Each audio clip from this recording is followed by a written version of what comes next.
Picture the Anatolian plateau at dawn. Mist rises like breath from the valley floors, curling around stones that have stood for 30 centuries. The light comes slowly here, hesitant, as if afraid to wake what sleeps beneath. These are not ordinary ruins. They do not crumble with the romantic decay of Greek temples or Roman forums. These stones are older, stranger, carved by hands that worked before Homer sang, before Moses led, before the first pharaoh raised a pyramid to the sky. The wind moves through collapsed gateways, and if you listen closely, it carries something. Not quite sound, not quite silence, an absence where language once lived. This was Hattusa, heart of an empire that spoke in cuneiform, that forged treaties in bronze, that commanded armies and called down thunder from heaven. The Hittites ruled here. Their chariots shook the earth from Syria to the Aegean. Their kings sat as equals with pharaohs. Their scribes recorded laws that would shape civilization itself. And then they vanished. Not gradually, not with the slow fade of empires that leave monuments and myths. The Hittites disappeared so completely that for 3,000 years, the world forgot they existed. Their cities became hills. Their writing became meaningless scratches on clay. Their gods became demons in other people's stories. Even their name, Hatti, the land of the thousand gods, became a whisper, a rumor, a footnote in biblical genealogies that no one could place on any map. The morning sun touches the Lion Gate now, warming stone faces that have watched centuries pass without recognition. These lions guarded an empire that rivaled Egypt. They stood sentinel over a people who mastered iron before the Greeks, who wrote poetry before Rome was born, who understood diplomacy when the world still believed in conquest alone. But time is the cruelest conqueror. It needs no armies. It simply waits, patient as stone, until even memory turns to dust. What remains? Broken walls, clay tablets scattered like leaves, inscriptions in a language that died so completely, scholars would not decode it until the 20th century. And questions, always questions. Who were these people? Where did they come from? And how does an entire civilization, vast, powerful, literate, simply cease to exist? The plateau does not answer. It only waits, as it has waited since the day the last Hittite king walked through these gates and into oblivion, leaving behind an empire in the dust. Beneath the surface of Hattusa, buried in the administrative quarter where scribes once worked by lamplight, archaeologists discovered something extraordinary.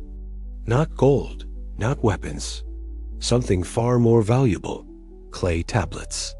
Thousands upon thousands of them, baked by the very fires that consumed the city, preserved in their moment of destruction like voices frozen in amber. They speak.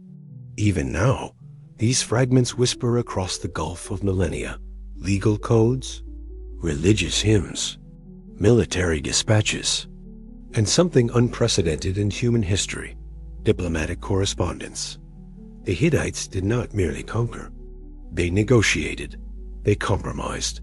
They understood that power without partnership is merely violence wearing a crown. One tablet stands above all others. It records a treaty between the Hittite king Hattusa III and the Egyptian pharaoh Ramses II, sealed after generations of conflict. This was not a victor's decree imposed on the vanquished. It was a mutual agreement, written in both languages, witnessed by both pantheons of gods. The first known peace treaty in human history. A document so significant that a copy hangs in the United Nations building in New York, testament to an empire most of the world had forgotten. But the tablets reveal more than politics. They show a people obsessed with law, with justice, with the proper ordering of society. The Hittite legal codes are surprisingly progressive. They distinguished between intentional and accidental harm. They provided for the rights of slaves. They even protected animals from cruelty. Here was a civilization that understood the difference between power and authority, between ruling and governing. The scribes who pressed these wedge-shaped characters into wet clay could not have imagined that their everyday bureaucracy, tax records, legal disputes, inventory lists would become the primary evidence of their entire civilization. They wrote for administrators who would read them next week, next month, next year. They could not conceive that no one would read them for 32 centuries. Strange how fragile immortality is. The Hittite kings built massive stone temples, carved their victories into cliff faces, raised monuments that were meant to last forever. Most of those inscriptions are damaged, fragmentary, nearly illegible. But the humble clay tablets, the bureaucratic ephemera that no one expected to survive, became the empire's most enduring voice. Yet even with 30,000 tablets recovered, vast gaps remain. The tablets speak of cities we cannot locate, peoples we cannot identify, events that remain mysterious. They reference the land beyond the sea and the islands in the middle of the world, places that have no clear analog in our reconstructed maps. The clay echoes with the known, but it also hums with absence, with all the stories that burned completely, leaving not even ash behind. For 3 millennia, the Hittites existed in a strange twilight, mentioned but not known, named but not understood. The Bible spoke of them. The Hittites appear in Genesis, in Kings, in Chronicles. Abraham buys a burial cave from a Hittite. Uriah the Hittite, loyal warrior betrayed by King David, dies in a war orchestrated to steal his wife. They are there in the text, walking through sacred stories as if they were as real and known as Egyptians or Assyrians. But by the time those texts were being read, no one knew who the Hittites actually were. No empire called itself by that name. No monuments bore that inscription. Scholars debated whether they were a real people at all, or merely a biblical fiction, a narrative convenience.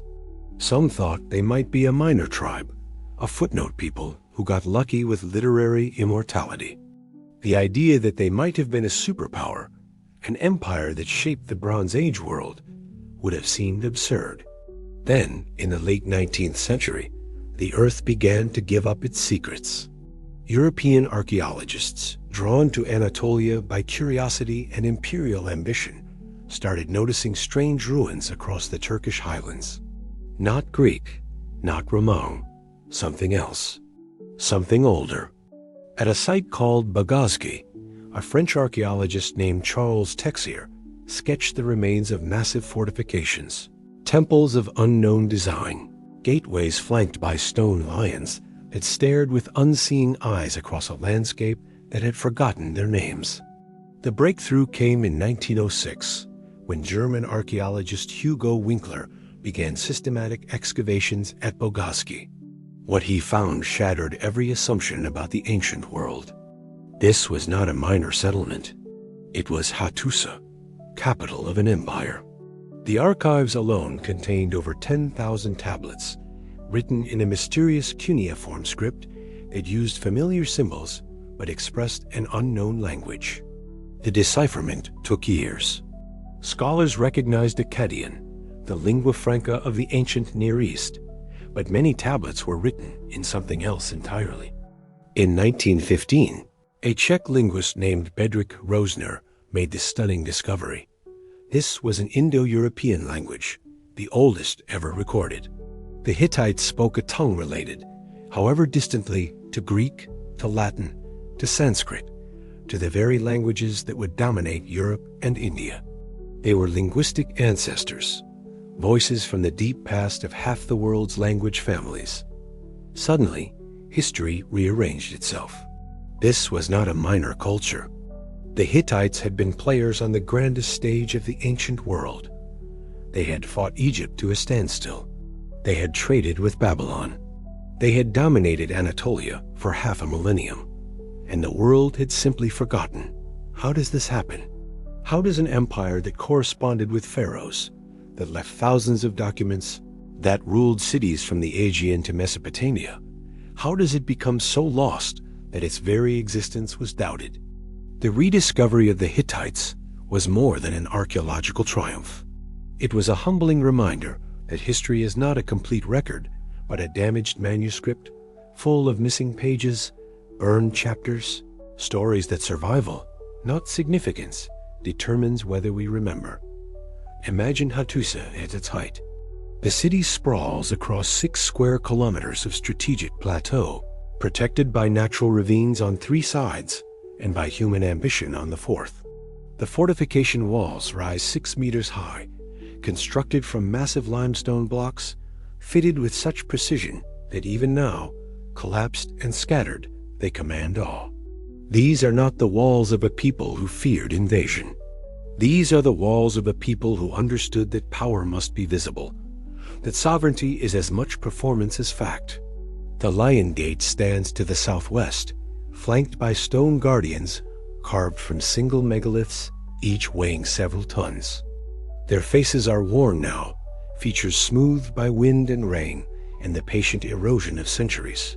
But the posture remains, alert, protective, eternal. These lions were not merely decorative.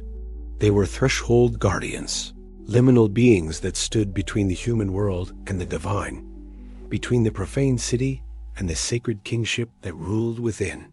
Through the gate, the royal quarter rises on the Acropolis.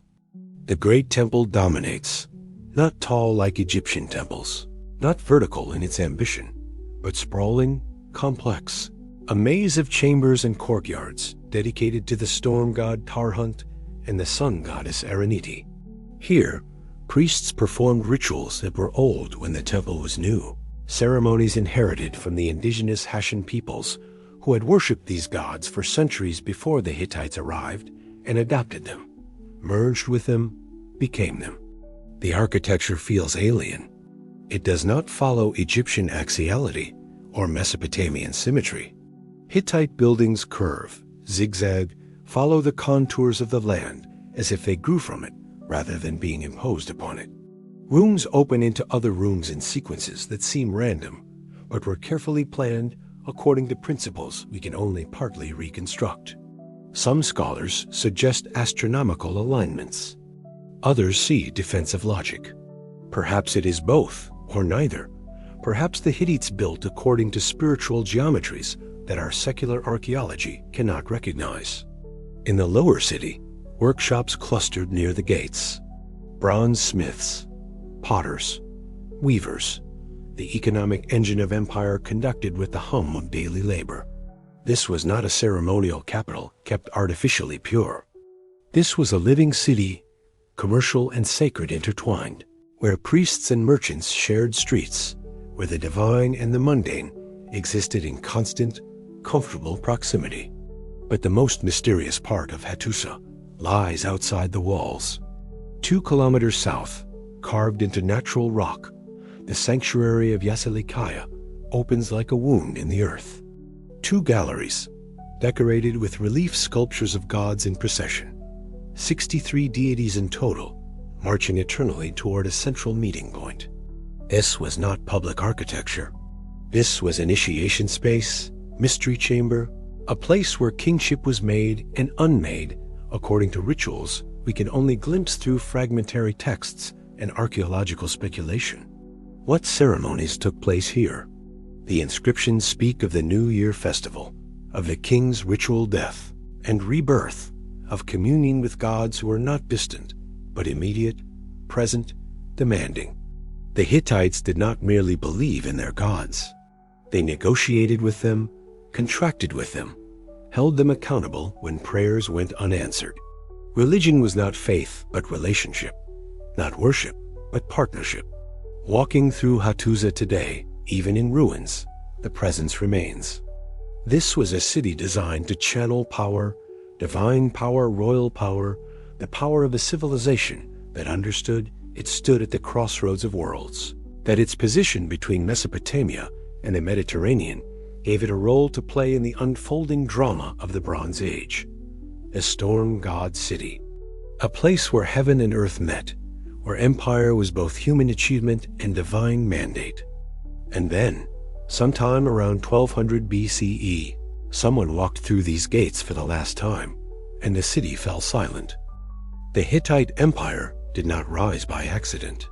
It rose through mastery of metallurgy, of warfare, of the dark art of politics that turns conquest into stability. Bronze was the foundation. The Hittites understood this metal in ways that gave them a technological edge throughout the mid-second millennium. Their weapons were harder, their tools more durable, their trade more valuable, because they controlled not just tin and copper deposits, but the knowledge of how to combine them in precise proportions that others struggled to replicate. But bronze alone does not build empires. The Hittites innovated something more dangerous than better swords. They perfected chariot warfare. Picture the Hittite war chariot, not the light two-man Egyptian design built for speed and archery, but a heavier three-man platform, driver, archer, and shield-bearer. This was a mobile fortress, designed not for hit-and-run harassment, but for shock assault, for breaking infantry lines through sheer terrifying momentum. The Hittites fielded these chariots in hundreds, organized in disciplined squadrons that could maneuver on the battlefield with a coordination that turned individual vehicles into a single devastating weapon. Their empire expanded through this combination of technological superiority and tactical innovation. From their Anatolian heartland, Hittite armies pushed south into Syria, west toward the Aegean, east into the northern reaches of Mesopotamia. They conquered the Mitanni kingdom, absorbed the Hurrian peoples, established vassal states across a vast territory that stretched from the Mediterranean coast to the borders of Assyria. This was the age of triangular power. Three superpowers dominated the Bronze Age world: Egypt in the south, Babylon in the east, and between them, often overlooked in later histories, the Hittites. They corresponded as equals. The Amarna letters, diplomatic correspondence discovered in Egypt, show Hittite kings addressing pharaohs as brothers, negotiating marriages, trading insults, making and breaking alliances with the casual confidence of those who know they hold the balance of power. But power is not the same as stability. The Hittite Empire was always, in some sense, improvised. They ruled through vassals, through client kings who swore loyalty but maintained their own courts, their own ambitions. The Hittite great kings spent much of their reign suppressing revolts, reconquering territories that had sworn loyalty only years before, maintaining through constant military pressure what could not be held through loyalty or cultural assimilation. The succession was always fragile. Unlike Egypt, which had centuries-old traditions of dynastic continuity, the Hittite throne was contested, vulnerable to palace coups and assassinations. Brothers killed brothers, sons deposed fathers.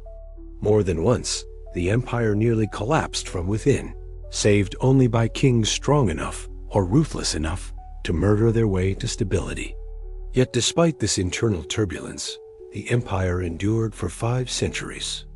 From the old kingdom under Hattusa, who first expanded beyond Anatolia through the new kingdom's golden age under Suppiluliuma, who humbled Mitanni and made even Egypt wary, the Hittites remained one of the great powers of their age. Their diplomacy was sophisticated, their military formidable, their cultural influence profound. And at the heart of all this power, the king wore his bronze crown, not metaphorically, but literally, a heavy circlet of metal that symbolized the weight of empire, the burden of standing between the gods and the people, between order and chaos. The Hittite king was not divine like the pharaoh, but he was more than human. He was the storm god's chosen, the mediator, the one who bore responsibility for everything: harvest and famine, victory and defeat, peace and war. The bronze crown was both privilege and curse. It gave power enough to shape the world. But it also demanded that you hold the world together, even as the world, with its droughts and invasions and rebellions, conspire relentlessly toward collapse. The year is 1274 BCE. 2 armies face each other near the city of Kadesh, on the banks of the Orontes River in what is now Syria. On one side, the forces of Egypt under Ramses II, young ambitious, determined to restore Egyptian dominance over the Levant. On the other, the Hittite army under Muwatalli II, defending imperial territories that have been Hittite for generations. This is not a skirmish. This is the collision of superpowers, the largest chariot battle in history, a confrontation that will shape the course of the Late Bronze Age. Ramses marches north with confidence, perhaps overconfidence. His intelligence reports suggest that Muwatalli has withdrawn, that the Hittite army is far to the north, avoiding battle. It is a trap. The Hittites have hidden their forces behind the city, waiting. As the Egyptian division spread out, making camp, believing themselves secure, the Hittite chariots strike. The attack is devastating. The Egyptian center collapses. Ramses finds himself surrounded, his army scattered, death or capture seemingly inevitable. What happens next depends on who tells the story. Egyptian sources describe Ramses fighting like a god, personally turning the tide of battle through superhuman valor. Hittite records are more laconic, but suggest a different outcome, a strategic withdrawal, an Egyptian retreat barely disguised as victory. The truth probably lies between propaganda and silence. The battle was inconclusive. Both sides suffered heavy casualties. Neither achieved their objectives. Ramses did not conquer Kadesh. Muwatalli did not destroy the Egyptian army. The war continued, desultory and exhausting, for another 15 years. And then something unprecedented happened. The two empires made peace. Not a temporary truce, not a ceasefire to regroup and rearm, but a formal, permanent treaty. Written in Egyptian hieroglyphs and Hittite cuneiform, ratified by both kingdoms, sworn before both pantheons of gods. The Treaty of Kadesh established borders, promised mutual defense, arranged for extradition of refugees, and, perhaps most remarkably, treated both signatories as equals. This was revolutionary. Ancient warfare did not end in negotiated settlements between peers. It ended in domination, in tribute, in the subjugation of the weak by the strong. But Kadesh taught both empires a harder lesson, that some conflicts have no winners, that power can reach its limits, that survival sometimes requires acknowledging that the enemy across the border is as strong as you are and will not be conquered. The treaty held. Ramses married a Hittite princess, daughter of the next king, Hattusa. Diplomatic correspondence between the courts became friendly, almost warm. Egyptian and Hittite officials coordinated on matters of trade and security. For a brief moment in the Late Bronze Age, two empires discovered that peace could be more profitable than war. But the treaty was more than pragmatic. It represented a philosophical shift, a recognition that the world was complex, that power had limits. That civilization required not just conquest but compromise. The scribes who drafted it were not merely recording an agreement. They were inventing international law, creating the grammar of diplomacy that would shape human relations for millennia. Copies of the treaty were placed in temples in both kingdoms, guarded by gods, made sacred and inviolable. When archaeologists discovered the Hittite version in the ruins of Hattusa, they were reading a document that had been ancient when Rome was founded. That spoke across 32 centuries about the possibility of peace between enemies, the fragility of empires, and the strange, persistent human hope that words inscribed in clay might somehow be stronger than bronze. When scholars first began deciphering Hittite cuneiform, they encountered something unexpected. The language was strange, unfamiliar, clearly different from the Semitic languages of Mesopotamia or the isolated tongue of Sumerian. But underneath the strangeness, there were patterns. Words that felt almost familiar. Grammatical structures that seemed to echo other, much later languages. In 1915, Bedřich Rosner published his breakthrough analysis. Hittite was not a linguistic isolate. It was Indo-European, the oldest recorded member of the family that would eventually include Greek, Latin, Sanskrit, Persian, and most European languages. This discovery reordered the entire map of linguistic prehistory. Before Hittite was decoded, the Proto-Indo-European homeland was thought to be somewhere in the steppes north of the Black Sea, with migrations spreading the language family south and west over millennia. But here was evidence that Indo-European speakers had reached Anatolia by at least 2000 BCE, perhaps earlier, and had established a literate civilization, while other branches of the family were still preliterate tribal societies. The Hittite language preserves linguistic fossils, grammatical features that had disappeared from other Indo-European languages by the time they were written down. It has 2 distinct genders rather than 3. It preserves laryngeal consonants that linguists had theoretically reconstructed for Proto-Indo-European, but never actually observed in any attested language. Reading Hittite is like finding a living dinosaur. It confirms theories about the deep past while simultaneously forcing revisions to everything that came after. But Hittite was not the only language spoken in the empire. The tablets reveal a multilingual society of startling complexity. Hattic, the indigenous pre-Indo-European language of Anatolia, survived in religious contexts, used in ancient rituals that the Hittites preserved even after the original speakers had been absorbed or replaced. Hurrian, language of the Mitanni kingdom, appears in myths and hymns. Luwian, a related Indo-European tongue, was spoken across southern Anatolia and would outlast the Hittite Empire itself, surviving in modified form into the Iron Age. The Hittite scribes moved fluidly between these languages, sometimes within a single document. A treaty might begin in Hittite, include Akkadian passages for international legitimacy, and conclude with Hattic invocations of ancient gods. This was not linguistic confusion. This was sophisticated multilingual literacy, a civilization that understood languages as tools, each appropriate for different contexts, different audiences, different purposes. Reading the tablets now, there is something haunting about the language. These are words that no one spoke for over 3,000 years.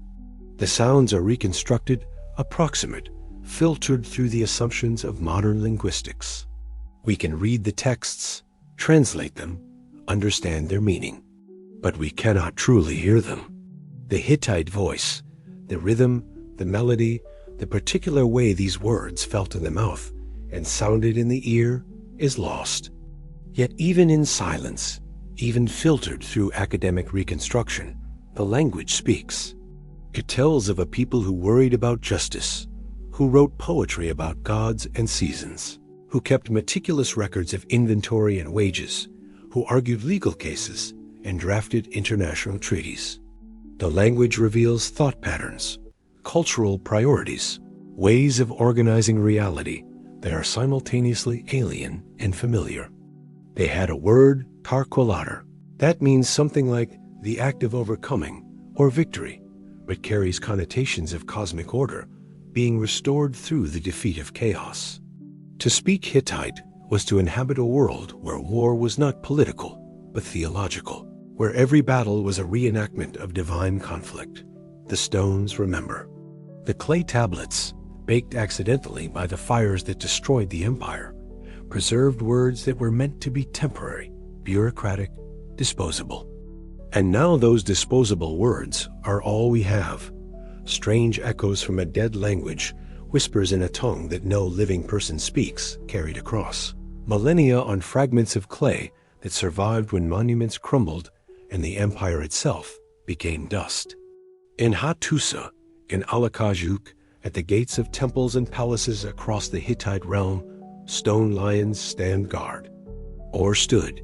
Many have fallen now, toppled by earthquake or time or human violence. But some remain, and they are strange. These are not carved from multiple blocks assembled together. Each lion is a single piece of stone, limestone or basalt, depending on the site, shaped by craftsmen who understood their material so intimately that they could envision the final form hidden within the raw block. The lions at the Lion Gate of Hattusa weigh approximately 3 tons each. They were carved on site, positioned in place before the gate was finished around them, integrated into the architecture in a way that makes them inseparable from the structure itself. The precision is remarkable. Despite their weight, despite the hard stone, the lions are balanced so perfectly that they have stood for over 3 millennia without additional support, without settling or tipping. Modern engineers studying the weight distribution and center of gravity find the calculations exact, as if the sculptors had engineering, knowledge that should not have existed in the Bronze Age, or as if they had worked through trial and error for so long that intuition replaced mathematics. But the strangeness goes deeper. The lions are not realistic. They are stylized, their faces more symbolic than naturalistic, their postures formal rather than lifelike. Yet there is an uncanny vitality to them, a sense of watchfulness. Stand before the lion gate at dawn, when the light comes at the right angle and the stone seems to shift the faces to track your movement. It is an illusion, of course, a trick of shadow and expectation. But it is a deliberate illusion, crafted by artists who understood how light and stone interact, who knew that a guardian statue must not merely represent protection, but embody it, must make visitors feel seen, assessed, judged. How long did it take to carve these lions? Months, surely. Perhaps a year for each one, working with bronze chisels and stone hammers, slowly liberating the shape from within the block.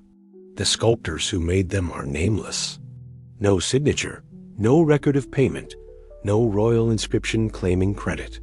They were craftsmen, not artists in the modern sense, working not for fame but for function, for the glory of gods and king, for the security of the empire that employed them. And the lions endured. They outlasted the empire. They watched the city burn, watched the palaces collapse, watched the last inhabitants flee into history's oblivion. They stood through centuries when no one knew the name Hittite, when shepherds grazed their flocks among the ruins, and children played at the feet of stone guardians whose purpose had been forgotten. Now tourists photograph them, archaeologists measure them, conservators worry about erosion and vandalism. But the lions remain, still guarding, still watching, still standing at the threshold between past and present, between the world that made them and the world that barely remembers they exist. Time passed gently here. Or perhaps the lions were made so well that even time itself had to acknowledge their right to endure. The Hittite cosmos was crowded, not with abstractions, but with presence, with gods who lived in mountains and rivers and storms, who could be negotiated with, who demanded service and offered protection, who were as complex and fallible and dangerous as the humans who worshipped them. The Hittites called their homeland the land of the thousand gods, and this was not poetic exaggeration. Their pantheon was vast, layered, accumulated over centuries as the Indo-European Hittites merged with the indigenous Hattic peoples and absorbed the religious traditions of conquered territories. At the apex stood Tarhunt, the storm god. His name means the conqueror, and he was exactly that: violent, powerful, wielder of lightning and thunder, bringer of rain that meant life or flood that meant death. He was not a distant deity to be placated with prayer. He was immediate, present, capable of direct intervention in human affairs. When storms rolled across the Anatolian plateau, when lightning struck the high places, that was Tarhunt, showing his displeasure or asserting his authority. Beside him, his consort, Ariniti, the sun goddess. Not the sun god. In Hittite theology, the sun was feminine, the source of justice and order, the all-seeing eye that witnessed oaths and punished oath-breakers. She was both mother and judge, nurturing and implacable. Where Tarhunt represented raw power, Ariniti represented the structures that made power legitimate, a cosmic law that even gods were bound to respect. But beneath these supreme deities, the pantheon became bewilderingly complex. Telepinu, god of agriculture, who once disappeared in rage and had to be found and soothed by a bee sent by the father of the gods, or else all fertility would cease and the world would starve. Kamrasipa, goddess of magic and healing. Zoska, the warrior goddess borrowed from the Hurrians, who was simultaneously goddess of love and goddess of war, embodying the strange Mesopotamian logic that saw these as complementary rather than contradictory domains.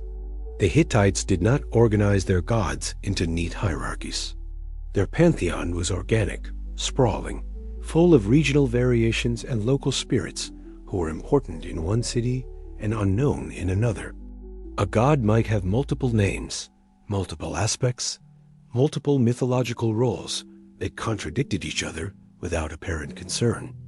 This was not theological confusion.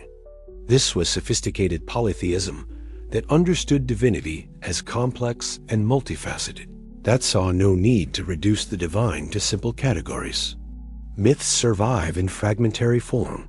The Song of Kumarbi, which tells of divine succession through violence and castration, eerily similar to Hesiod's Theogony about the Greek Titans. Was this coincidence or evidence of shared mythological heritage stretching back to Proto-Indo-European tradition? Or was it borrowed, transmitted through cultural contact, a story so powerful it migrated across languages and centuries? The Hittites worried about their gods, not in the abstract sense of spiritual devotion, but concretely, practically. They wrote letters to them. They conducted investigations when rituals failed, trying to determine which deity they had inadvertently offended and how to make amends. One remarkable text is essentially a legal brief addressed to the gods, arguing that the king has fulfilled all his obligations, and therefore the plague afflicting the empire is unjust, and the gods need to reconsider their position. This transactional relationship with divinity feels alien to modern religious sensibilities, but it was deeply serious for the Hittites. The gods were powerful, but not omnipotent. They were wise, but not omniscient. They could be reminded of agreements, held to contracts, even criticized when they failed to uphold their end of the cosmic bargain. Religion was not about faith, but about relationship, not about submission, but about mutual obligation. And when the empire fell, what happened to these gods? Did they die with it, as the poet said of Pan in later Greek tradition? Or did they simply retreat, withdraw back into the mountains and storms and wild places, waiting for someone to remember their names? The sanctuaries were abandoned. The rituals ceased. The 1,000 gods of Hatti became demons in other people's stories, became the gods of the nations that biblical Israel was warned against, became eventually nothing at all. Names in scholarly books, subjects of archaeological reconstruction, echoes of a world where divine and human, sky and earth, were not separated but intertwined in ways we have mostly forgotten how to imagine. Around 1200 BCE, something happened, or many things happened simultaneously, cascading through the eastern Mediterranean and Near East like a slow-motion catastrophe, a civilizational collapse that would end the Bronze Age and plunge the region into centuries of darkness. The Hittite Empire did not decline gradually. It did not weaken over generations, losing territories one by one to resurgent rivals. It simply stopped. The last dated documents from Hattusa cluster around 1190 BCE, and then there is nothing. The archives fall silent. The correspondence with Egypt ceases. The great palace, administrative heart of the empire, burned, not in one catastrophic fire, but in multiple blazes spread across time, as if the city died in stages, rooms and buildings abandoned, and then destroyed as the population dwindled and finally vanished. Other Hittite cities suffered similar fates. Tarkhantaksa in the south, regional capital of the cadet branch of the royal family, shows evidence of violent destruction. Alaka-Hiyuk, ancient religious center, was burned.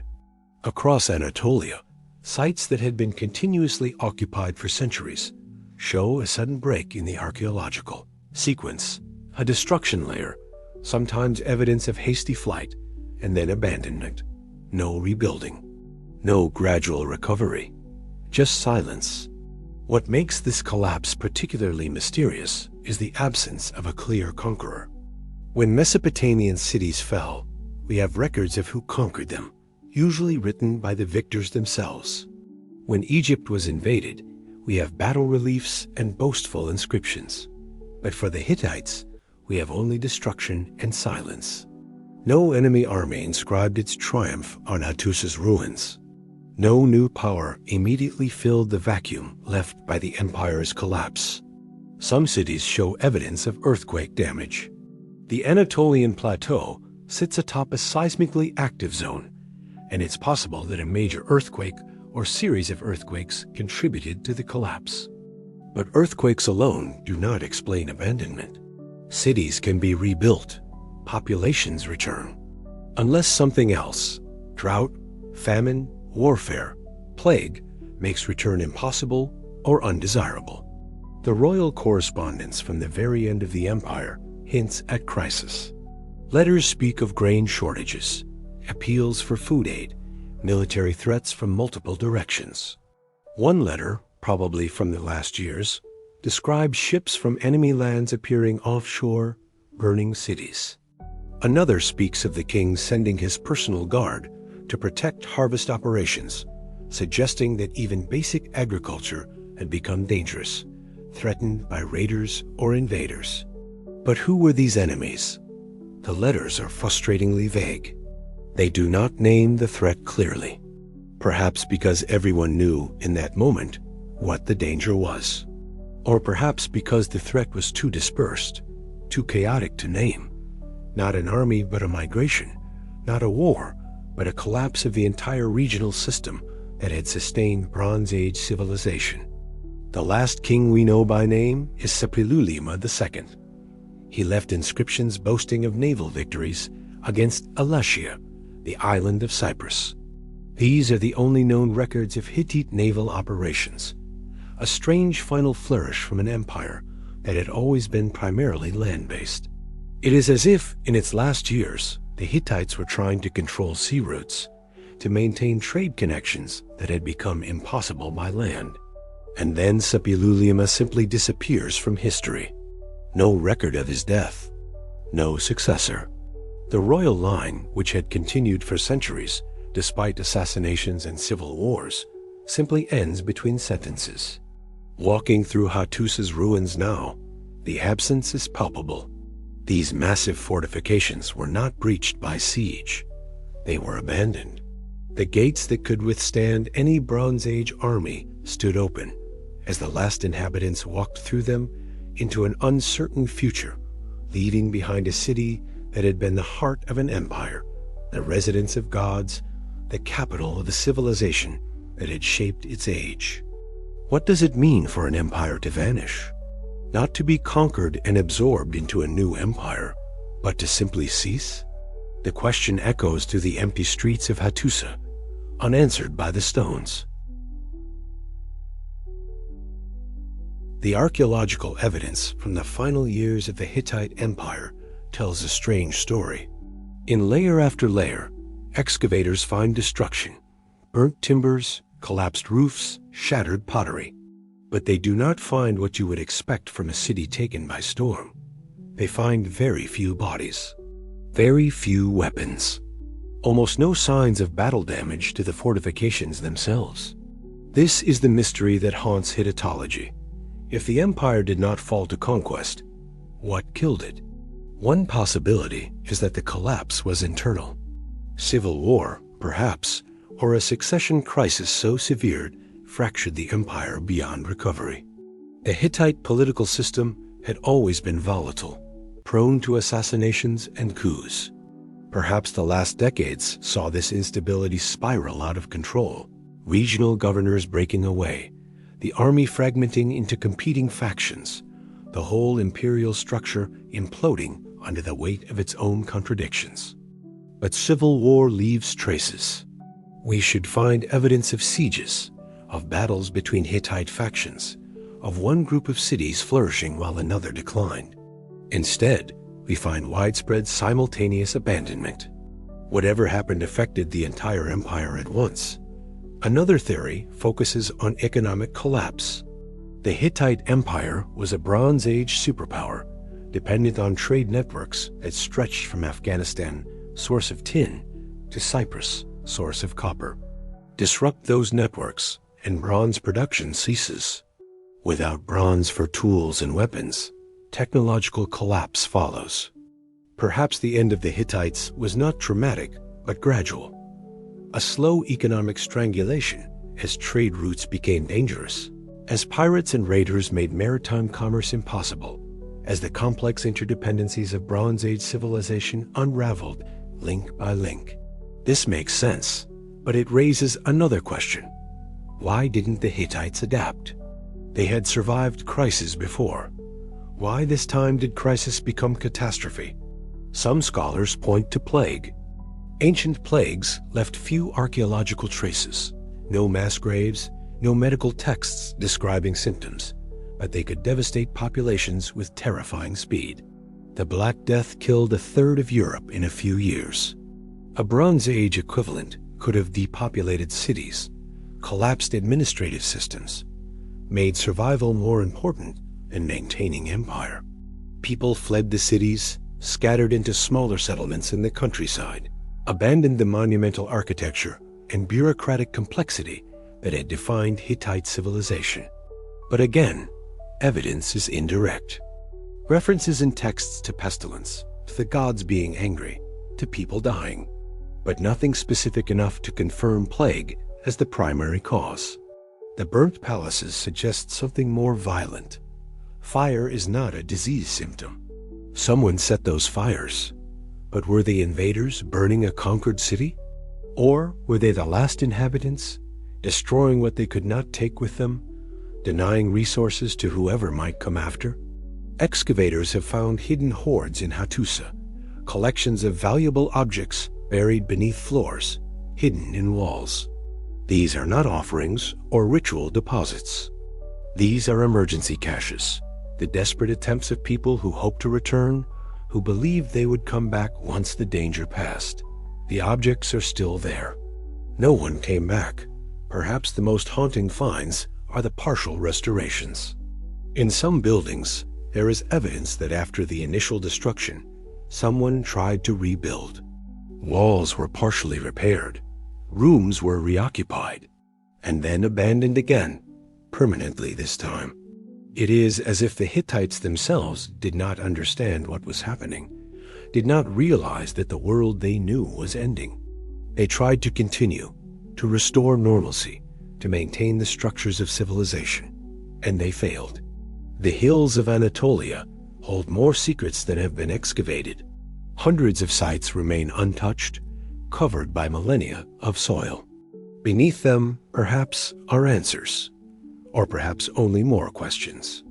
Perhaps the reason we cannot clearly explain the Hittite collapse is that there is no single explanation, no neat causation, but rather a convergence of disasters, earthquake and drought and invasion and plague, and economic collapse and political dysfunction all arriving simultaneously, creating a systemic failure too complex and too total for any one factor to explain. History does not always offer clarity. Sometimes it offers only whispers, hints, shadows of catastrophe, too complete to be fully reconstructed. In the late 20th century, archaeologists began asking different questions. Instead of focusing solely on wars and kings and political collapse, they started looking at climate data. What they found was startling. Pollen cores taken from lakes across Anatolia and the eastern Mediterranean show a dramatic shift around 1200 BCE. The species composition changes suddenly. Fewer tree pollens, more grasses and drought-resistant plants. This suggests rapid deforestation and agricultural collapse, landscapes transforming from productive farmland to semi-arid steppe. Tree ring data tells a similar story. Dendrochronology, the science of dating wood samples by analyzing growth rings, reveals a period of stunted growth across the region. For several decades around 1200 BCE, trees barely grew. This indicates prolonged drought, a multi-generational climate disaster that would have devastated agriculture. The Hittite Empire for all its military power and administrative sophistication, was fundamentally an agricultural society. It depended on grain production to feed its cities, to supply its armies, to maintain the trade relationships that underpinned its power. A drought lasting 10 years would be manageable, difficult, but survivable. A drought lasting 30 or 40 years would be civilizational collapse. Imagine the sequence. The rains fail 1 year. Harvests are poor. Granaries are depleted to feed the population. Officials reassure everyone that next year will be better, but next year is worse, and the year after that. Slowly, the realization dawns that this is not a temporary crisis, but a new reality. The climate itself has shifted. Fields that had been productive for centuries dry up. Springs that had reliably supplied water run dry. Populations begin to move, searching for regions still productive. This creates pressure on neighboring territories. Conflicts break out over water rights, over remaining arable land. Refugees stream toward areas that still have food. Those areas, stressed by their own climate crisis, cannot support the influx. Social order breaks down. The Hittite administrative texts from the final years mention grain shortages repeatedly. One letter from the king demands immediate shipment of grain, saying, "It is a matter of life and death." Another text describes sending ships to purchase grain from abroad. These are not the communications of a stable empire. These are the desperate measures of a government watching its population starve. But why would drought affect the Hittites more severely than their neighbors? Egypt, after all, survived the Bronze Age collapse and continued as a coherent civilization, diminished but not destroyed. The answer may lie in geography. Egypt's agriculture depended on the Nile's annual flooding, a system buffered by the river's vast catchment basin in Central Africa. The Hittites depended on seasonal rainfall across Anatolia, with no such buffer. When the rain stopped, there was no backup. Moreover, the Hittite Empire's very success made it vulnerable. Centralization meant that when the capital region suffered, the entire administrative system suffered. Specialization meant that cities depended on grain imports from the countryside. When agricultural production collapsed, urban populations faced immediate crisis. The complexity that had been a source of strength in good times became a source of fragility when conditions deteriorated. Climate change did not respect borders or treaties.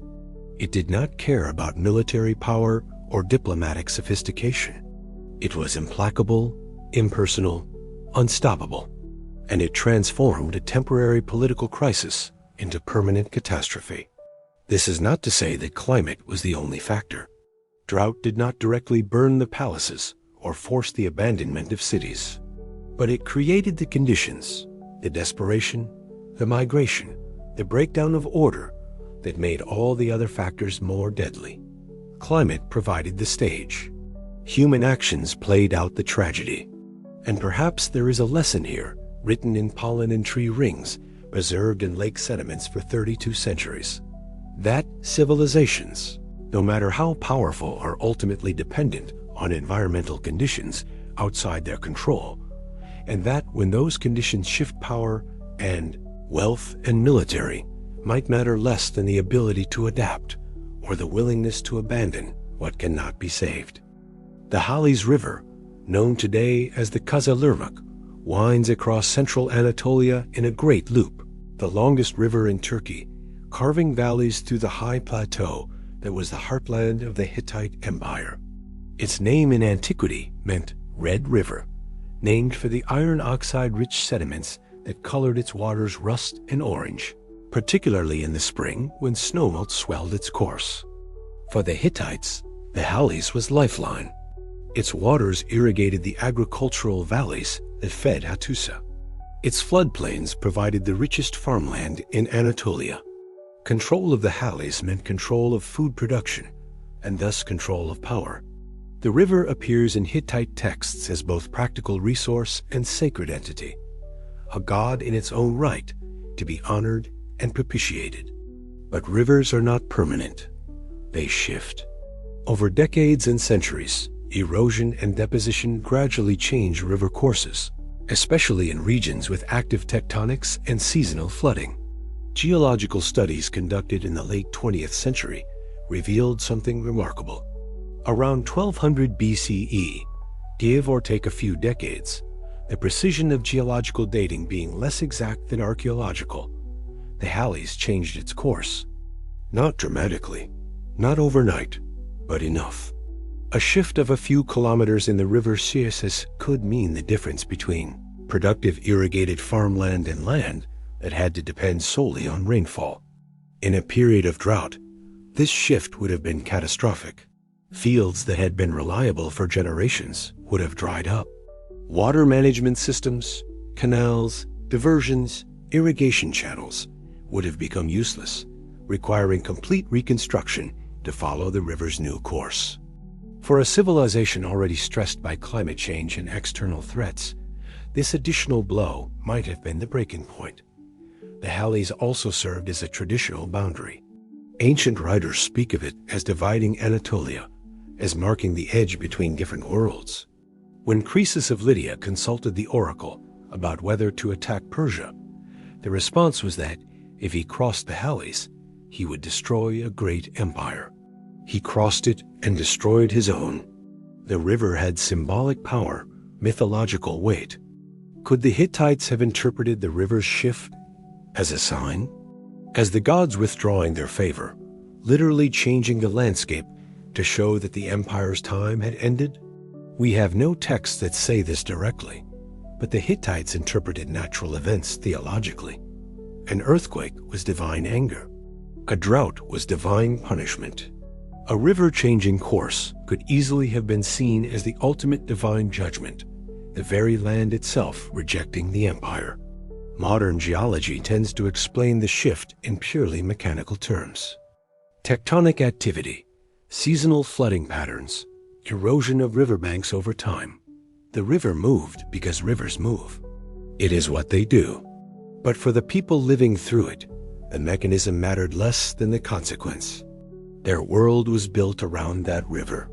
When it moved, their world moved with it, tilting toward chaos. Standing on the banks of the Kızılırmak today, watching the red water flow past ancient hills where Hittite cities once stood, it is hard not to think about permanence and change, about how the very foundation of civilization, the land itself, the water that feeds it, is more fluid than we like to imagine. Empires rise where rivers run, and when rivers change their minds, empires fall. The Halys still flows, but it flows through a different landscape now, past ruins it no longer nourishes, carrying sediments that will, in another few millennia, become rocks that might preserve some trace of this moment, a geological echo of an empire's end. In the Egyptian temple of Medinet Habu, on the walls that surround the mortuary complex of Ramses III, there are reliefs that depict battle. The pharaoh stands in his chariot, larger than life, trampling enemies beneath his wheels. His enemies are strange. They wear horned helmets and kilts. They fight from ships with distinctive high prows. They are labeled with names that echo across the centuries: Paliset, Jeker, Shekelesh, Denayan, Weshesh. The Sea Peoples, that is what modern scholars call them, a catch-all term for the mysterious groups that attacked Egypt in the early 12th century BCE. The Egyptian texts describe them as coming by land and sea, a vast migration of peoples who destroyed kingdoms in their path. They say that no land could stand before them. Hatti, Kobe, Carchemish, Arzawa, Elatia. They list the fallen civilizations like a roll call of the doomed. Hatti, the Egyptian name for the Hittite Empire. Did the Sea Peoples destroy the Hittites? The timing fits. The attacks on Egypt came around 1180 BCE, roughly contemporary with the collapse of Hattusa. The Egyptian texts explicitly say that Hatti fell. But correlation is not causation, and the Sea Peoples remain one of the great mysteries of Bronze Age archaeology. We do not know where they came from. Theories range from the Greek Aegean to the Black Sea to Anatolia itself. We do not know if sea peoples was a meaningful category to the people themselves, or merely an Egyptian label for diverse groups that had little in common except that they arrived by ship. We do not even know if they were invaders or refugees, conquerors seeking new lands, or survivors fleeing some greater catastrophe. Some scholars argue that the sea peoples were themselves victims of the same climate disasters that stressed the Hittite Empire. Imagine a domino effect. Drought and famine in the Aegean caused populations to migrate east and south. These migrations destabilize kingdoms in western Anatolia. Those kingdoms collapse, sending their own populations fleeing. The wave of refugees grows, becoming an army by necessity, taking by force what they cannot obtain through trade or diplomacy.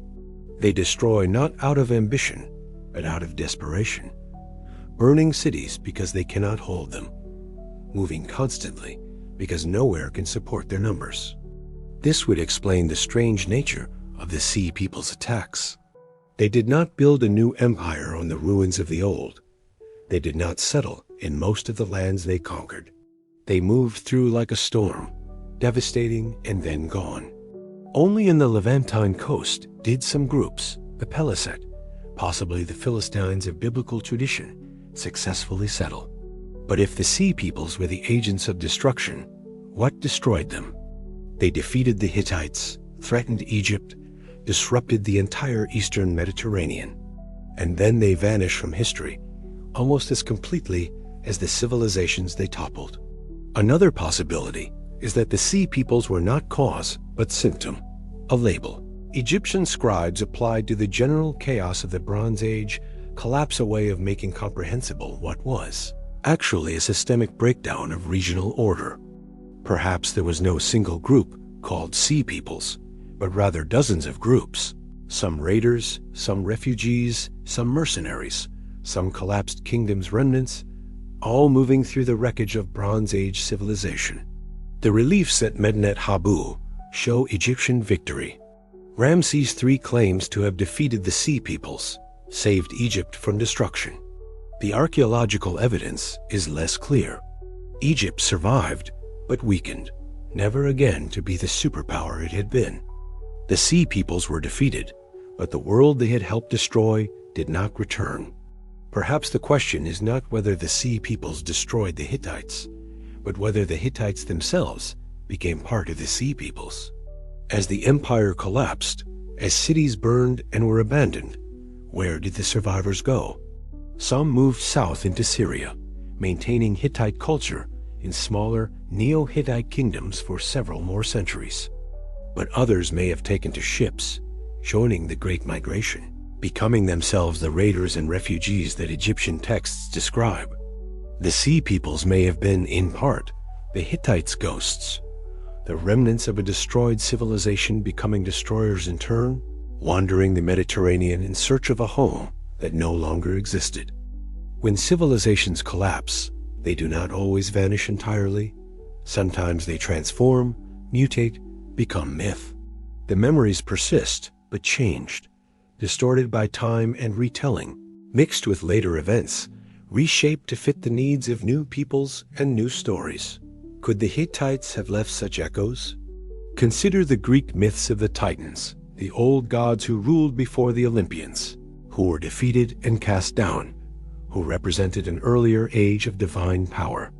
The Hittite Song of Kumarbi tells a similar story. Kumarbi castrates his father Anu, swallows his genitals, becomes pregnant with storm gods, who will overthrow him. This is remarkably similar to Hesiod's Theogony, where Kronos castrates Uranus and is later overthrown by Zeus. The Hittite version is older, written down by at least 1400 BCE. The Greek version appears in texts from the 8th century BCE. Did the story travel? Did Greek settlers in Anatolia, in the centuries after the Bronze Age collapse, encounter remnants of Hittite culture and absorb their myths, transforming them into the familiar Olympian succession myth? Or go deeper? The biblical tradition preserves strange memories of the Hittites, always mentioned, never explained, a people who were clearly significant, but whose significance had been forgotten. Genesis describes them as inhabitants of Canaan before the Israelite conquest. They are there in the narrative, selling Abraham a burial cave, serving in King David's army, marrying into Solomon's household. But the biblical texts give no sense that these Hittites were once an empire that rivaled Egypt. This is what oral tradition does. It preserves names, fragments, distorted echoes. The Hittites became, in biblical memory, a minor Canaanite tribe, important enough to remember, but disconnected from their historical reality as a Bronze Age superpower. Other myths may carry Hittite echoes. The legends of fallen kingdoms, of ancient giants who built megalithic structures, of a time before the present when the world was different and gods walked more openly among humans. These are universal mythic themes, but they cluster in regions where Bronze Age civilizations fell most dramatically. Medieval Anatolia had legends of ancient cities in the mountains, of treasures buried by forgotten kings, of inscriptions in unknown scripts that granted power to those who could read them. Folk traditions spoke of the old people who had lived before, who had built the massive walls and carved the strange statues. These traditions were not historically accurate, but they preserved the sense that the land had once belonged to someone else, some civilization powerful and mysterious that had vanished. When European archaeologists began excavating Hittite sites in the 19th century, local villagers were unsurprised. Of course, there were ancient cities buried in the hills. The stories said so. What surprised the villagers was that Europeans cared, that these ruins mattered to people from far away. Myth is not history, but it is not fiction either. It is memory transformed, evidence that something happened even when the details had been lost. The presence of Hittite echoes in Greek and biblical traditions suggests that the collapse, while sudden and total, was not so complete that every trace was erased. Some survived. Some remembered, even if they no longer understood what they were remembering. Perhaps this is the most resilient form of immortality, not monuments or inscriptions which can be destroyed or forgotten, but stories which change and persist, which carry distorted truths across centuries and millennia, which keep a name alive, even when the meaning behind the name has been lost. The Hittites left stone and clay, and those materials preserved their history. But they also left stories, and those preserved their presence. The sense that they had been here, had mattered, had shaped the world in ways that continued to resonate long after the empire itself had crumbled into dust. Among the many theories about the Hittite collapse, one stands out for its material implications: iron. The Hittites are often credited with being among the first civilizations to master iron smelting. Correspondence between Hittite kings and foreign rulers includes references to iron gifts, not iron ore, but finished iron objects, presented as valuable diplomatic presents. One letter from a Hittite king apologizes for being unable to send iron at the moment because production is delayed. This suggests controlled, limited production, a valuable technology not yet widely distributed. Iron is more complicated than bronze. Bronze is an alloy of copper and tin, both of which melt at relatively low temperatures and combine easily. Iron requires much higher temperatures and more sophisticated smelting techniques to extract from ore. But once mastered, iron had advantages. It was harder than bronze, more durable, and crucially, the ore was far more abundant and geographically widespread than copper and tin. If the Hittites controlled early iron technology, they would have had a significant strategic advantage. Iron weapons could defeat bronze weapons. Iron tools were more efficient, allowing better agriculture and craft production. This might partly explain how the Hittites competed with larger empires like Egypt, despite controlling a smaller population base. But here is where the theory becomes interesting. What if the Hittite collapse was actually a technology escape? What if the knowledge of iron smelting, previously controlled by Hittite specialists, dispersed during the collapse? Smiths fleeing the destruction might have carried their skills to new regions. Captured craftsmen might have been forced to teach their techniques. The chaos that destroyed the empire might have inadvertently democratized iron technology. The Iron Age begins around 1200 BCE, precisely when the Bronze Age collapses. This is probably not coincidental. Archaeological evidence shows iron objects becoming more common across the Mediterranean and Near East in the centuries following the collapse. It's as if a monopoly had been broken, a secret had escaped. Some scholars push this further, suggesting that the spread of iron technology itself contributed to the collapse. If neighboring peoples acquired iron weapons, the Hittite military advantage would have evaporated. The empire's ability to control its vassals, to deter enemies, to maintain order would have depended partly on technological superiority. Lose that superiority, and the entire imperial system becomes vulnerable. But the evidence is ambiguous. Iron objects from the Hittite period are rare. Most Hittite weapons and tools remained bronze until the end. If they had mastered iron fully, we would expect to find more of it in the archaeological record. Perhaps the truth is more nuanced. The Hittites knew how to work iron. They could produce it in small quantities, but they had not yet developed the techniques for large-scale production that would characterize the true Iron Age. Still, the symbolic timing is striking. The Bronze Age empires, complex, centralized, dependent on long-distance trade networks for tin and copper, collapse. The Iron Age begins, more decentralized, with technology accessible to smaller groups, less dependent on rare materials. It is as if the material basis of civilization itself changed, and the change required the destruction of the old order. Did Hittite smiths, fleeing Hattusa as it burned, carry with them the knowledge that would transform the world? Did they settle in Greece and Anatolia's western kingdoms, in the Levant, teaching their craft, spreading techniques that would make the old Bronze Age empires obsolete? It's a romantic idea, and like most romantic ideas, it's probably an oversimplification. But there is something compelling about imagining the fall of one age as the birth of another, about seeing in the ruins of the Bronze Age palaces the forges where the Iron Age was born. The iron secret, if it was a secret, did not stay secret long. Within a few centuries, iron was common from Spain to India. The knowledge spread, perhaps through trade, perhaps through conquest, perhaps through the simple fact that once enough people know a technique, it cannot be contained. And the world that emerged from the Bronze Age collapse was different, less centralized, more fragmented, but also more resilient, less dependent on the fragile networks that had made Bronze Age civilization so spectacular and so vulnerable.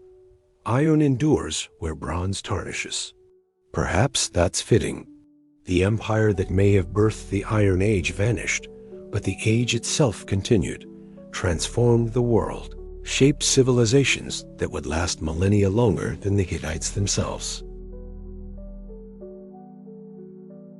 Suppiluliuma II, last known king of the Hittite Empire, appears in history like a ghost half-glimpsed. The inscriptions that mention him are few and fragmentary, but they tell a strange story. He inherited an empire in crisis. His predecessor, Tudalia IV, had struggled with military defeats and internal rebellions. The situation had only worsened.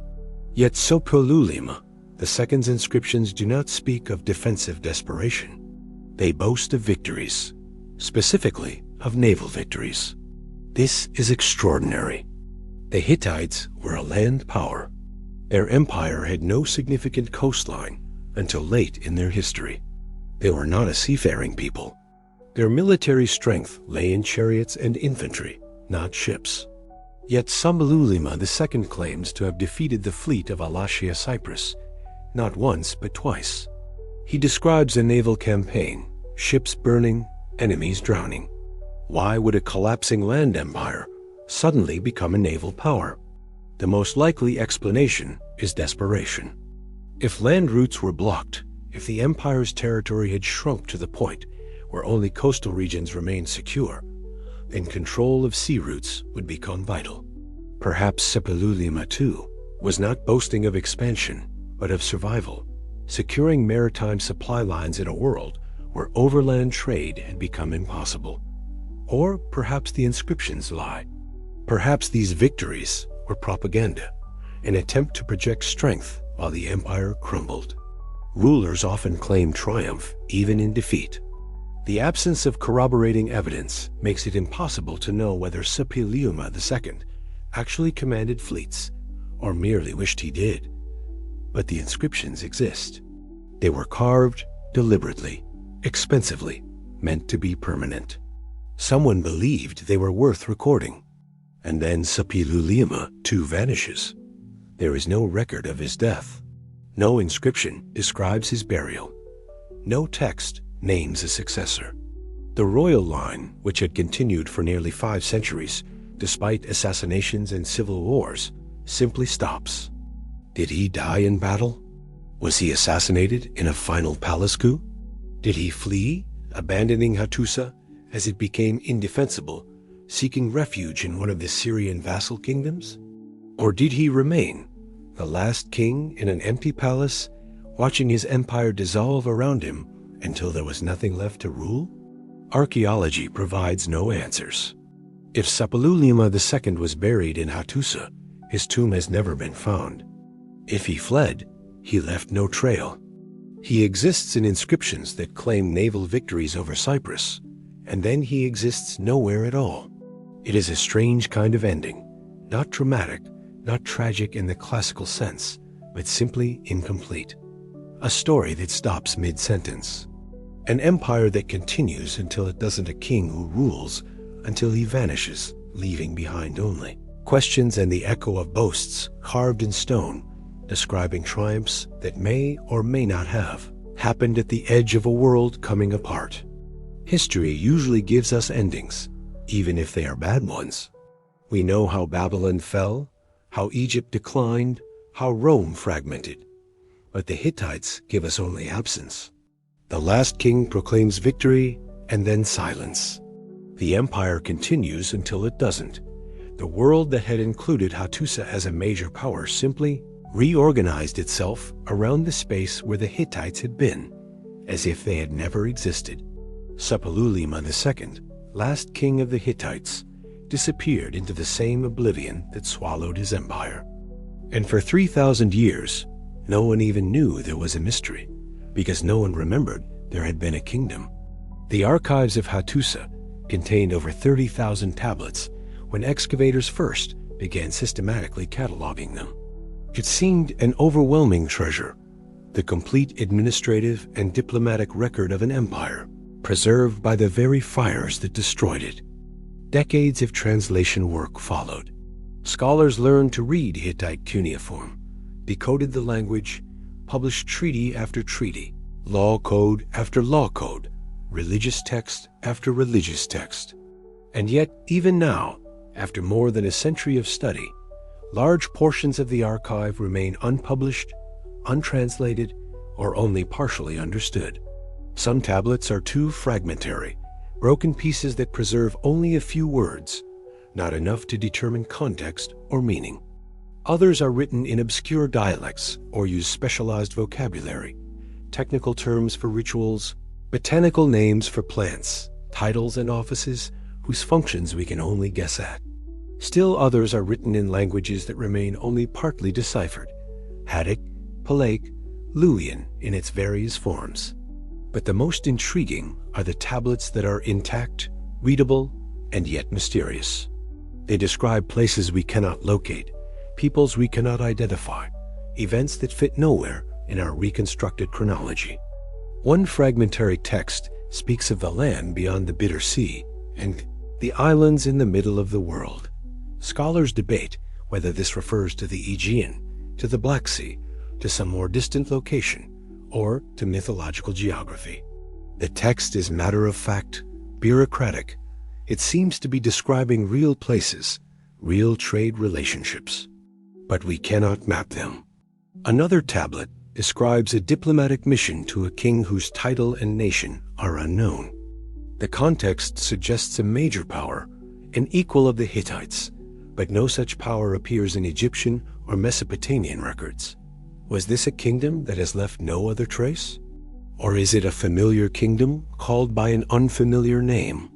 Religious texts describe gods and goddesses whose roles in the pantheon are unclear, whose myths are referenced but not fully told, as if the scribes assumed everyone knew the stories and saw no need to write them down completely.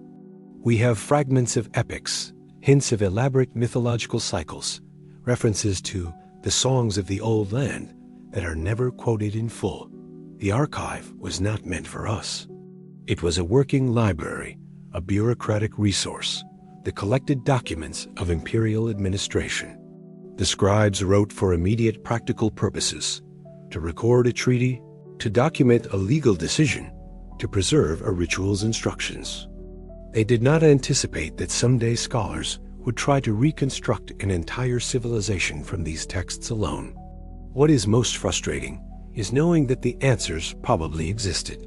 Somewhere in Hattusa, there were texts that explained the obscure references, that told the complete myths, that clearly identified the mysterious lands and peoples. But those texts did not survive. They were in the part of the archive that burned completely, or they were written on materials that did not preserve, or they simply were never found in this century of excavations. Archaeology is always a race against time and entropy. Sites erode, tombs are looted, texts decay. With each passing year, we lose more potential evidence. The Hattusa archive, vast as it is, represents only what survived, a fraction of what originally existed, which itself was only a fraction of everything that was written, which was only a fraction of everything that happened. The hidden codes are not cryptographic, they are cultural. To fully understand the Hittite texts, you would need to be Hittite, to know instinctively the context that the scribes assumed, to recognize the allusions and references that needed no explanation for their original audience. We can translate the words, but we cannot fully recover the meanings, the associations, the cultural knowledge that gave those words their full significance.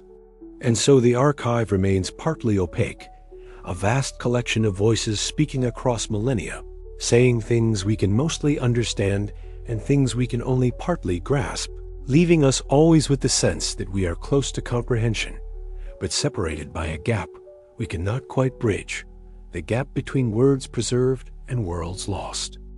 Anatolia is old, older than the Hittites, older than bronze, older than cities, older, perhaps, than agriculture itself. At Göbekli Tepe, in southeastern Turkey, stone circles rise from bedrock.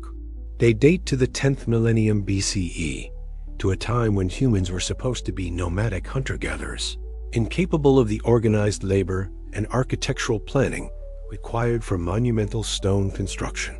Yet there they are, T-shaped pillars carved with animals, arranged in circles, built and then deliberately buried, as if the site itself was too sacred to leave exposed.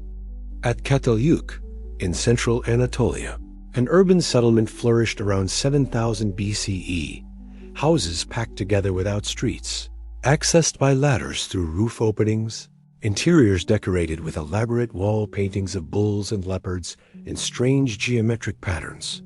This was not a village.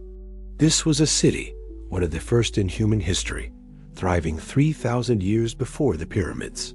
These sites are not Hittite.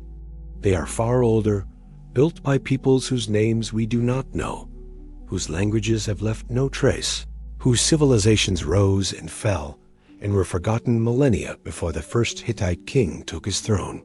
But they are Anatolian. They are part of the deep history of the land that the Hittites would later rule. Could there be continuity? The question is controversial. Göbekli Tepe was abandoned and buried around 8000 BCE. Yazılıkaya declined around 6000 BC. The Hittites emerged around 1600 BCE. That is a gap of 4 to 6 millennia, longer than all of recorded history. Can cultural memory survive such vast spans of time? Probably not in any direct sense. But land remembers differently than humans do.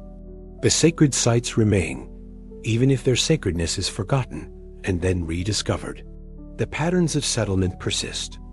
People build where water is available, where valleys offer shelter, where trade routes converge. The Hittites chose Hattusa for strategic reasons, but the site had been occupied before them and would be occupied after. Some locations seem to draw civilization repeatedly across the ages. More intriguingly, there are cultural echoes that are hard to explain as mere coincidence. The Hittite storm god Tarhunt has attributes that seem to trace back to even older Anatolian deities. The Hattians, who inhabited Anatolia before the Indo-European Hittites arrived, worshipped their own storm god with similar characteristics. How old was that worship? Did it originate in the Bronze Age? Or was it inherited from Neolithic Anatolia, passed down through oral tradition for millennia? The Hittites were not indigenous to Anatolia. Linguistic evidence makes clear they were Indo-European speakers who arrived from somewhere else, probably during the 3rd millennium BCE. But when they arrived, they did not impose their culture completely. They adopted local gods, incorporated local religious practices, married into local dynasties.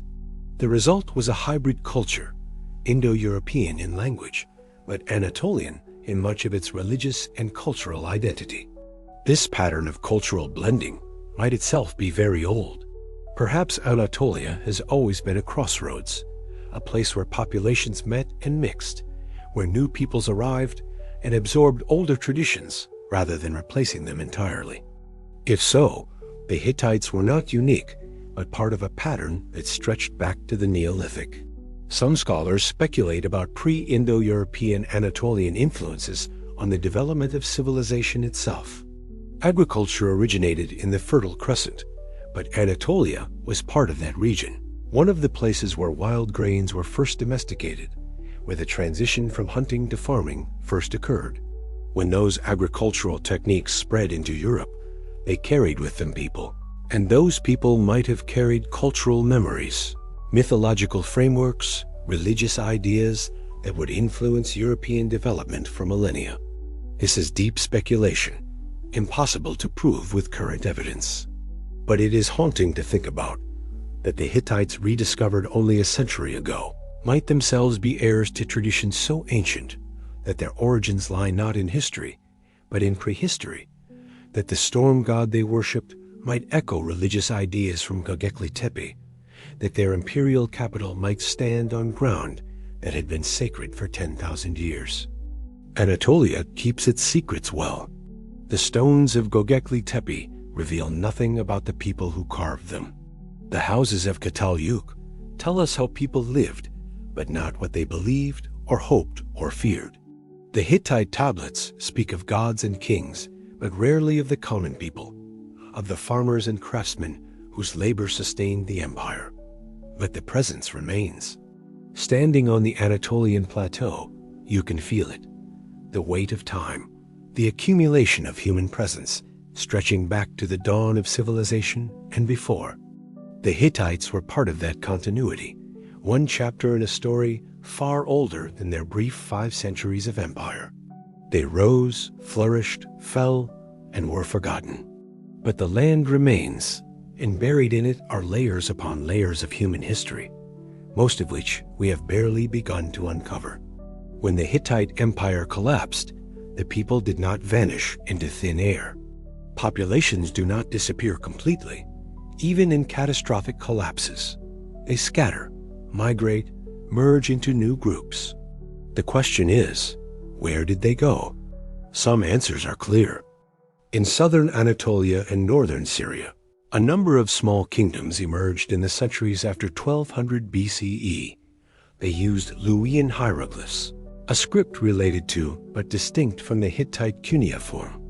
They maintained cultural practices that were recognizably Hittite. Archaeologists call them the Neo-Hittite kingdoms, not direct continuations of the empire, but successor states founded by survivors, preserving fragments of the old culture in a changed world. These Neo-Hittite kingdoms lasted for centuries. Carchemish on the Euphrates, Tilbarsip, Malatya, Tabal. They traded with Assyria, fought with each other, maintained diplomatic relations with the rising powers of the Iron Age. They were not obscure backwaters, but significant regional players. And they remembered. Their inscriptions invoked Hittite royal lineages, claimed descent from the old kings, used titles and protocols that echoed imperial practice. Gradually, over centuries, they were absorbed. Assyria conquered them one by one. The Luwian language gave way to Aramaic. The cultural distinctiveness faded. By the time of Alexander the Great, even these remnants had been forgotten, merged into the general population of Syria and southern Anatolia. But genetics offers another line of investigation. Modern DNA studies have analyzed populations across Anatolia, looking for genetic signatures that might trace back to Bronze Age inhabitants. The results are complex.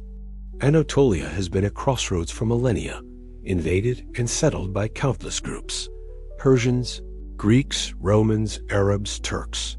Genetic patterns are layered, mixed, difficult to untangle. Yet some signals persist.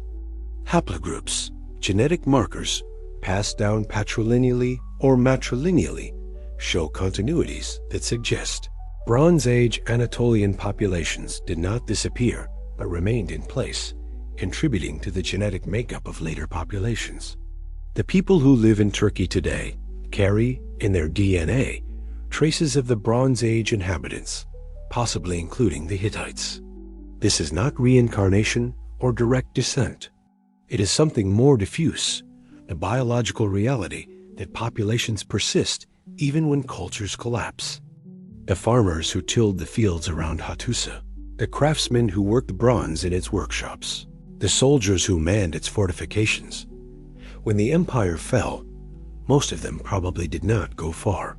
They stayed in their villages, adapted to new rulers or to no rulers, continued to farm and raise children, and pass on whatever fragments of their culture could survive in an age that no longer supported imperial complexity. Language offers yet another trail. Indo-European languages spread across Europe and Asia, branching and diverging over millennia. Hittite represents one of the oldest branches. When it died as a spoken language, did it leave any descendants? Luwian survived longer, evolving into Lycian and other languages of Iron Age Anatolia. Those eventually died too, replaced by Greek and later by Turkish. But linguistic influence is subtle. Words can be borrowed, grammatical structures can influence neighboring languages, place names can persist. The name Anatolia itself may derive from Hittite roots, land of the sunrise, referring to its eastern position relative to the Greek world. The Phrygians, who moved into central Anatolia after the Hittite collapse, spoke an Indo-European language that may have been influenced by the linguistic substrate left by the Hittites and Luwians. Tracing these influences is speculative work, requiring careful linguistic reconstruction and a willingness to work with probabilities rather than certainties. But the picture that emerges is of a people who did not disappear, but transformed, who became the ancestors, genetic, cultural, linguistic, of later Anatolian populations, who contributed in ways we can barely trace to the complex heritage of the region. The bloodline of kings ended. Sapaluliyama too vanished without an heir. The royal dynasty, which had ruled for nearly 5 centuries, ceased. But the people survived. They lost their identity as Hittites, lost their language, lost their memory of empire. But they remained, merged into new cultures, carried forward in their descendants the biological and cultural legacy of a civilization that had shaped the Bronze Age world. Perhaps that is the truest form of survival. Not monuments or inscriptions, not even memory, but simply presence. The continuity of human life across the ruptures of history. The persistence of communities, even when empires collapse. The quiet endurance of farmers and craftsmen and mothers and children who live through catastrophes that destroy kingdoms and then continue building new lives from the ruins of the old. 2 kilometers south of Hattusa, where the valley narrows and limestone cliffs rise on either side, there is a place where the world feels thin. The Hittites called it Yazılıkaya, inscribed rock. Today, it is called the same, the Turkish name a translation of the ancient one, as if even language recognizes that this place has always been about the writing on stone. This was not a temple in the conventional sense. There is no roofed structure, no interior sanctum protected from weather. The sanctuary is the rock itself, two natural galleries, open to the sky, their walls carved with divine processions that have weathered 3,000 years of sun and rain and snow. The main gallery shows 63 deities in two processions, marching toward each other. On the left, male gods led by the storm god Tarhunt, larger than the others, standing on two mountains personified as gods themselves, holding a thunderbolt. On the right, female deities led by the sun goddess Araniti, riding a lion or leopard, her arms raised. They meet at the center of the back wall, the divine masculine and feminine converging in an eternal moment. But these are not merely decorations. The arrangement is precise, deliberate, meaningful, in ways we can only partly reconstruct. The number of deities is significant. 63 may correspond to calendrical calculations, to the number of lunations in a particular cycle, to mathematical relationships between solar and lunar years. The positioning of certain figures aligns with sight lines to celestial phenomena, solstice sunrises, equinox sunsets, the rising of particular stars. This was a ritual space, but also an astronomical instrument, a three-dimensional representation of the cosmos, a place where the divine order of the heavens was made visible in stone. The smaller gallery, Chamber B, is even more mysterious. It is narrower, more enclosed, decorated with different imagery. Here, Anatolia IV, the king who probably commissioned or expanded the sanctuary, appears in the embrace of his protective god. Here, the 12 gods of the underworld march in procession, carrying swords. And here, most strangely, a single panel shows a god depicted as a sword, the blade driven into the ground, the hilt, formed by divine faces, the pommel carved with the name of the god Nergal, lord of the underworld. A god as a weapon, death as a deity, the sacred and the violent merged in a single image. What rituals were performed here? The texts mention the festival of the sun goddess of Arena, a major annual celebration that involved the king and the entire royal family. Parts of that festival may have been conducted at Yazılıkaya. Other texts speak of royal initiation rites, of the king's ritual death and rebirth, of communion with ancestors and gods. Chamber B might have been a cenotaph, a symbolic tomb for Anatolia IV, a place where his spirit could reside after death while his body was buried elsewhere. The presence of underworld deities supports this interpretation. So does the intimate scale of the chamber, suitable for private rituals rather than public ceremonies. But we are guessing. The Hittites left no guidebook to Yazılıkaya, no explanatory text that says, this relief represents this myth. This chamber was used for this ritual. We have the stones and our interpretations, and the gap between them is filled with speculation. What is certain is that this place mattered deeply to the Hittites. Carving these reliefs required years of skilled labor. The stone is hard limestone, difficult to work, requiring bronze chisels and infinite patience. The project would have been expensive, consuming resources that an empire in its final years could barely afford. Yet they did it anyway, as if Yazılıkaya was more important than fortifications, more necessary than armies. Perhaps for them, it was. Perhaps the divine order represented in stone was what held the empire together more surely than walls or weapons. Perhaps the rituals performed here, the connection to gods and cosmos that the sanctuary enabled, were the true foundation of Hittite power. If so, the abandonment of Yazılıkaya was not a result of the empire's collapse, but a cause.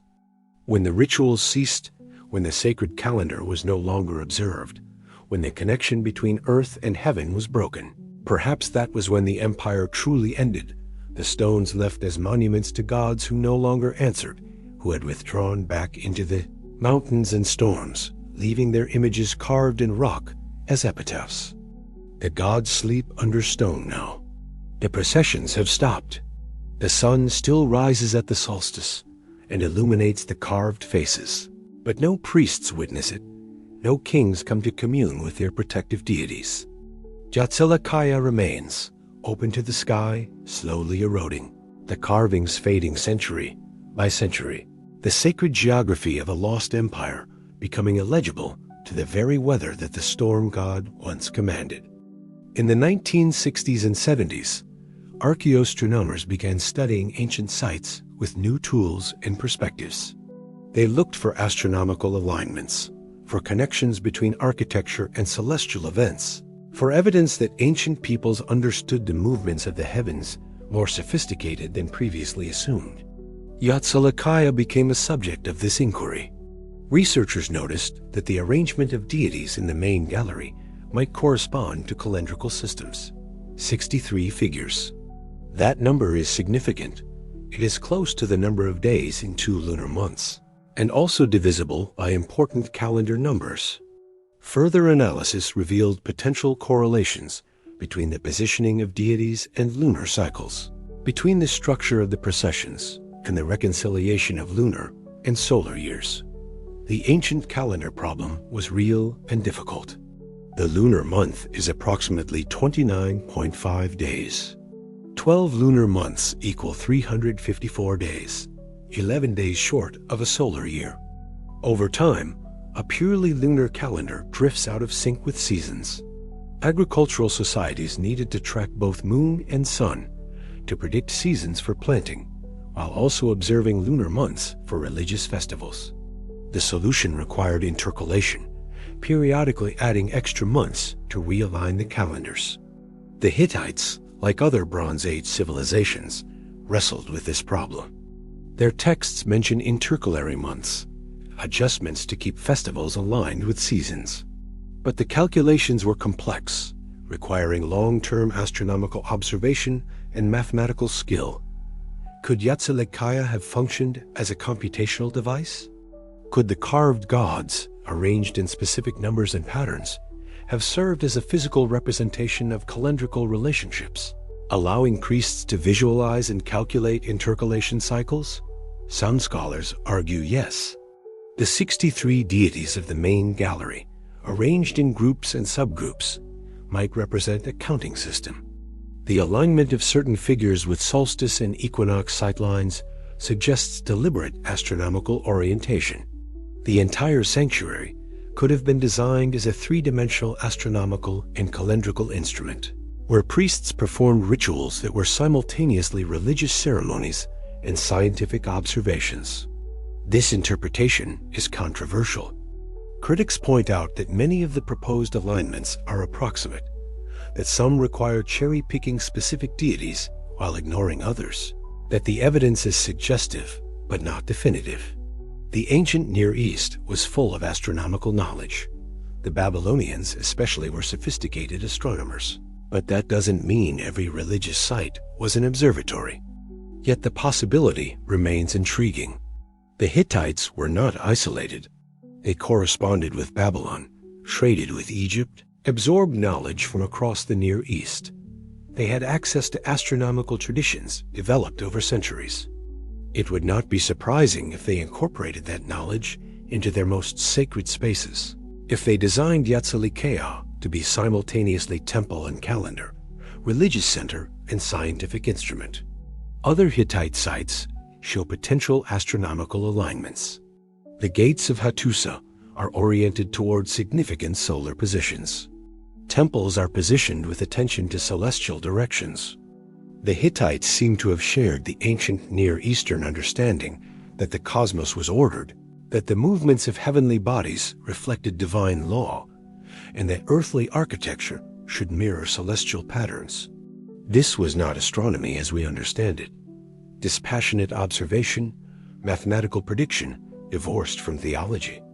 This was astral religion, the belief that stars and planets and sun and moon were divine or divinely controlled, that their movements had meaning, that understanding those movements was essential to maintaining harmony between earth and heaven. The astral kingdom was not merely a political empire. It was a cosmic order with the Hittite king as mediator between divine and human realms. His responsibility was not just to govern, but to ensure that the earthly kingdom remained aligned with heavenly patterns, that festivals occurred at correct times, that rituals maintained the connection between above and below. When the empire collapsed, this cosmic order collapsed with it.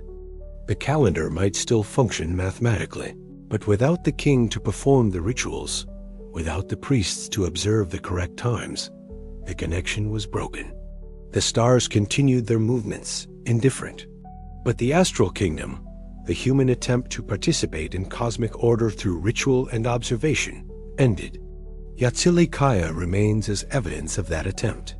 The carved gods still march in their eternal processions, still mark out patterns that might encode astronomical knowledge we are only beginning to recover. The stone remembers, even if we struggle to read what it remembers, even if the meaning has to be reconstructed through fragments and speculation and the slow work of archaeoastronomy. The heavens were once a text, and the Hittites knew how to read it. We are only now learning to read what they wrote about what they read, translating stone and shadow and the angles of light into fragmentary knowledge of how a vanished empire understood its place in the cosmos. For 3,000 years, the Hittites were silent. Not metaphorically, actually silent. No one spoke their language. No one read their script. No one knew they had existed beyond vague biblical references that most scholars dismissed as legendary or confused. This is not the silence of a minor culture that left few traces. The Hittites ruled an empire, corresponded with Egypt and Babylon, left thousands of inscriptions and tablets, built massive stone structures. Their absence from historical consciousness is not due to lack of evidence, but to a break in transmission so complete that the evidence became meaningless, strange stones, incomprehensible writing, ruins without context. How does this happen? How does major civilization become completely forgotten? Part of the answer lies in the nature of the collapse itself. The Bronze Age ended catastrophically across the eastern Mediterranean. Egypt survived but weakened, turning inward, losing interest in foreign affairs. Mesopotamian kingdoms went through their own periods of decline and recovery. The Greek world entered a dark age. Literacy was lost, and oral tradition preserved myths but not accurate history. The comprehensive collapse of the entire regional system meant that no surviving civilization maintained clear records of what had been lost. The Hittites suffered additionally from linguistic isolation. Their language, ancient even in the Bronze Age, was spoken nowhere else. When it died completely, leaving no daughter languages through which it might be reconstructed. Luwian survived longer, but eventually succumbed as well. The Neo-Hittite kingdoms maintained cultural memory for a while, but they too were eventually conquered and absorbed. By the time of classical Greek civilization, even the locals in Anatolia did not remember the Hittites clearly. Biblical tradition preserved the name, but not the context. To ancient Hebrew scribes, Hittites were just another Canaanite tribe, neighbors of ancient Israel, no more significant than Jebusites or Amorites. The biblical texts contain no hint that the Hittites had been a superpower, had signed treaties with Egypt, had ruled from the Mediterranean to Mesopotamia. That knowledge was simply gone. Medieval and early modern scholars, reading the Bible, assumed Hittites were a minor people, if they thought about them at all. When European travelers and archaeologists began exploring Anatolia in the 19th century, they found ruins they could not identify. Some guessed Assyrian, others thought Persian. A few speculated about unknown ancient cultures. But no one connected the ruins to the biblical Hittites, because that connection seemed implausible. The breakthrough came slowly. Strange inscriptions appeared that were clearly not Assyrian or Egyptian. Similarity to other cuneiform scripts suggested reading direction and basic structure, but the language was unknown. Meanwhile, at Bogazki, excavations uncovered an enormous city. The architecture was unlike anything else in the region, and there were tablets, thousands of them. The tablets provided the key.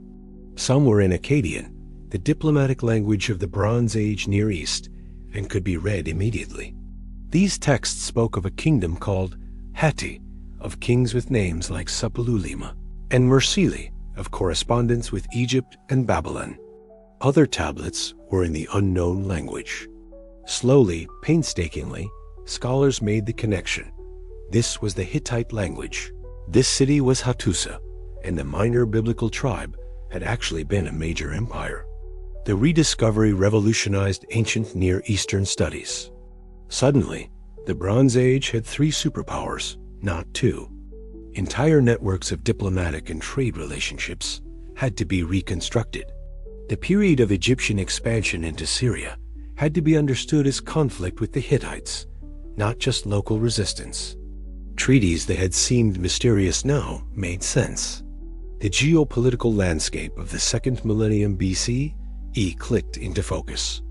But the rediscovery also raised uncomfortable questions about historical knowledge. If an entire empire could be forgotten, what else might be missing? How much of the ancient world remains unknown, not because evidence doesn't exist, but because the evidence has not yet been recognized or understood? The silence after the empire was not natural. It was produced by the violence of collapse, by the loss of literacy, by the rupture of cultural transmission, by the way that catastrophe can sever connections between past and present so completely that the past becomes literally unthinkable, beyond imagination, erased not just from memory, but from the possibility of memory. For 3 millennia, the Hittites existed in that silence. And then, in the early 20th century, the tablets spoke again. The empire returned to history, not as it had been, but as fragments, reconstructions, scholarly arguments built on clay and stone. The silence ended, but it left its mark. We know the Hittites now, but we know them through absence, through the gaps in our knowledge, through all the questions that will forever remain unanswered, because the answers were lost in that 3,000-year silence. The year was 1915. Europe was tearing itself apart in the first of its great modern wars. Empires were collapsing in real time: Ottoman, Russian, Austro-Hungarian. And in Prague, a Czech linguist named Bedřich Rozner published a paper that would resurrect an empire dead for 32 centuries. Rozner had been studying the tablets from Bogazki, focusing on those written in the mysterious unknown language. He approached them not as an ancient Near Eastern specialist, but as a comparative linguist, bringing to bear knowledge of Indo-European languages: Sanskrit, Greek, Latin, Gothic, Old Irish. And he saw patterns. One sentence in particular caught his attention. In cuneiform it read, Nu Ninda en Ezateni Waterma Ikutni. The Sumerian logogram Ninda meant bread. The rest was unknown. But Rozner noticed that Ezateni looked similar to German Essen, to eat, to Latin Edir, to English eat, all descended from a Proto-Indo-European root.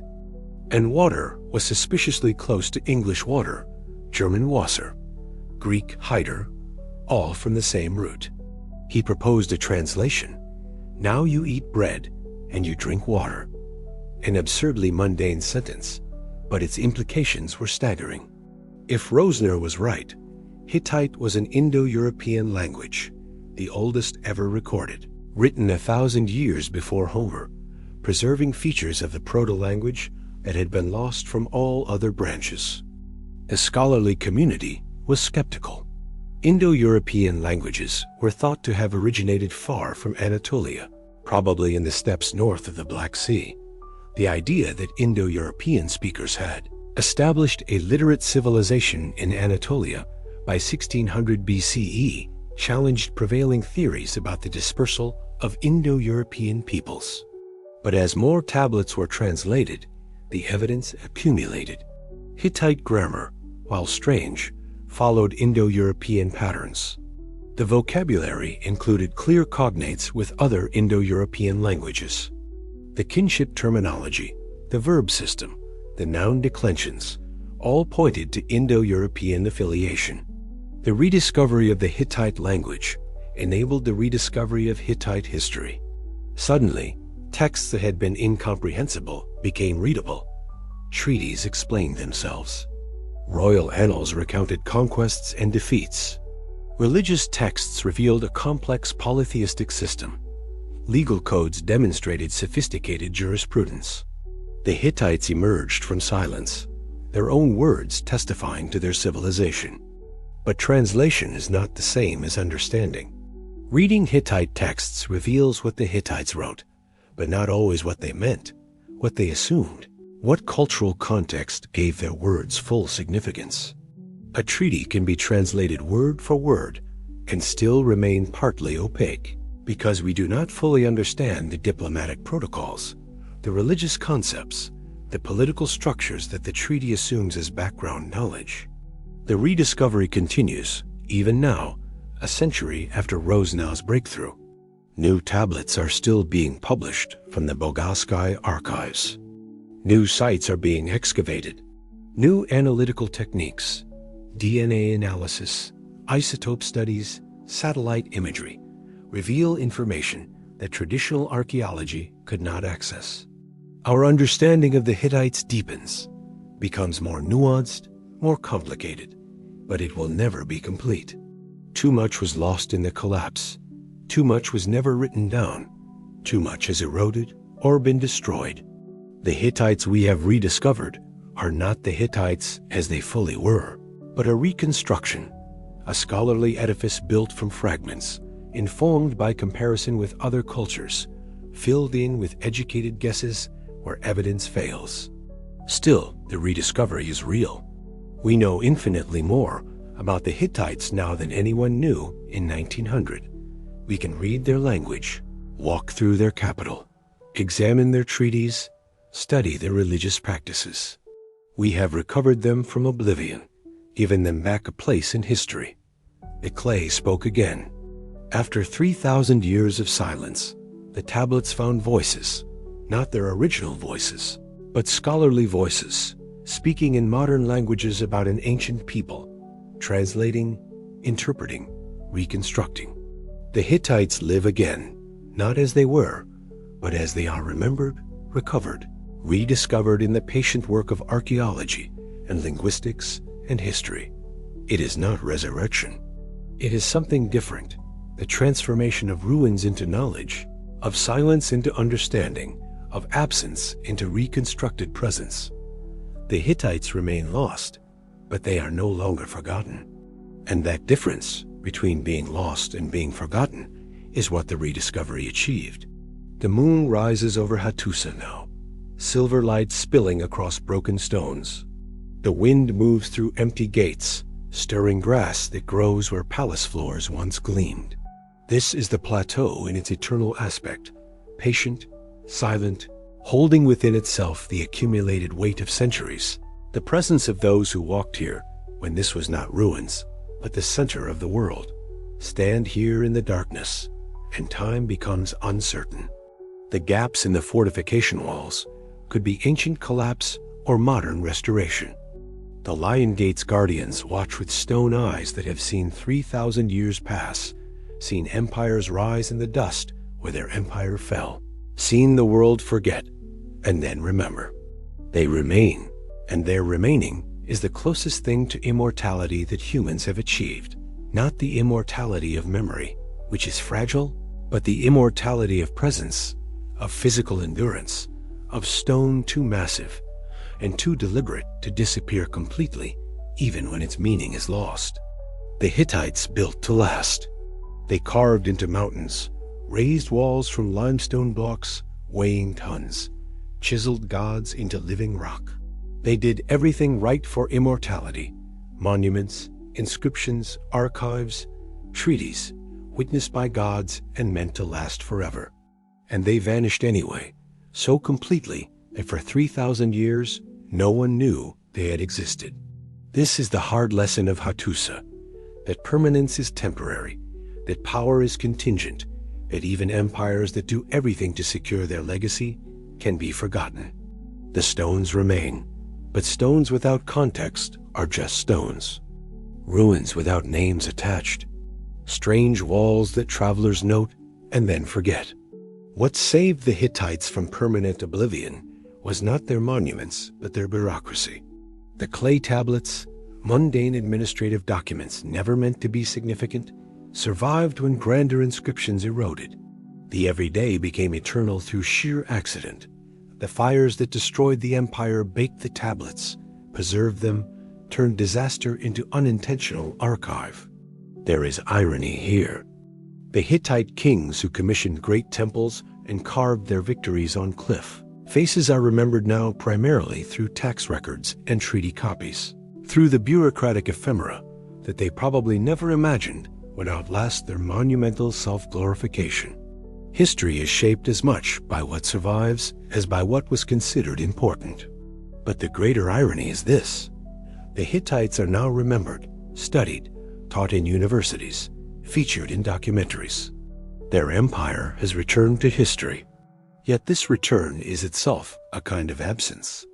We know them only in pieces, through fragments, mediated by scholarship and reconstruction. The living culture, the way Hittite actually sounded when spoken, the jokes people told, the songs they sang, the everyday experiences of farmers and craftsmen whose names appear in no archive, all that is lost beyond recovery. We have recovered the empire, but not the people. We know the geopolitics, but not the inner lives. We can translate texts, but not experience the culture from within. Yet even this fragmentary knowledge matters. The Hittites expand our sense of human possibility, show us another way that civilization can be organized, another path to power and culture and complexity. They remind us that the ancient world was more diverse than we sometimes imagine, that European and Near Eastern history are, intertwined earlier and more deeply than nationalist mythologies, acknowledge that the roots of languages and cultures we think of as Western stretch back to the Anatolian plateau, to empires that rose and fell when history was young. The plateau remembers, even if the memory is imperfect, even if it comes to us through archaeology rather than direct transmission. The wind whispers through Yazılıkaya, past carved gods still marching in eternal procession toward a meeting that never quite arrives. The moonlight touches the lion gate, and for a moment the stone faces seem to shift, to watch, to guard a threshold between present and past that remains forever slightly open. History's silence is not emptiness, but depth. Beneath the plateau, buried in hills that have not yet been excavated, are more tablets, more stories, more evidence of lives lived and forgotten. Beneath the archaeological layers are geological strata, the deep time of the earth itself, the millions of years before humans walked here, the eons that will continue after every empire has become dust. But in between, in that narrow band of time that we call history, the Hittites walked here. They built cities. They worshipped gods. They made war and peace. They wrote letters and raised children and argued legal cases and celebrated festivals and died and were buried and were forgotten. And then, through the patient work of archaeology, they were remembered again, incompletely, but genuinely, recovered from the silence that had claimed them. This is what ruins do. They mark the passage of time. They show us that nothing lasts, that power is temporary, that forgetting is the normal state, and remembering requires effort. But they also show us that effort is possible, that the past can be recovered, that voices silenced for millennia can speak again through clay and stone.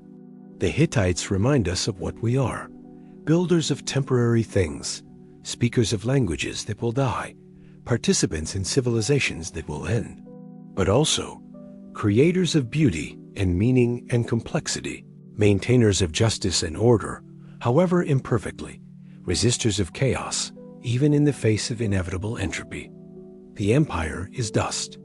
The empire has always been dust from the moment of its zenith.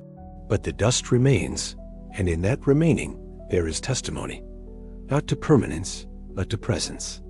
Not to victory over time, but to the fact of having existed, of having mattered, of having left an echo, however faint, in the long story of human striving. If you enjoyed this journey through time, through ruins and recovered languages and empires forgotten and remembered, consider exploring further. The archaeological sites still being excavated, the tablets still being translated, the ongoing work of understanding who we were and how we became who we are. History is not complete. It is always being rewritten, expanded, complicated by new evidence.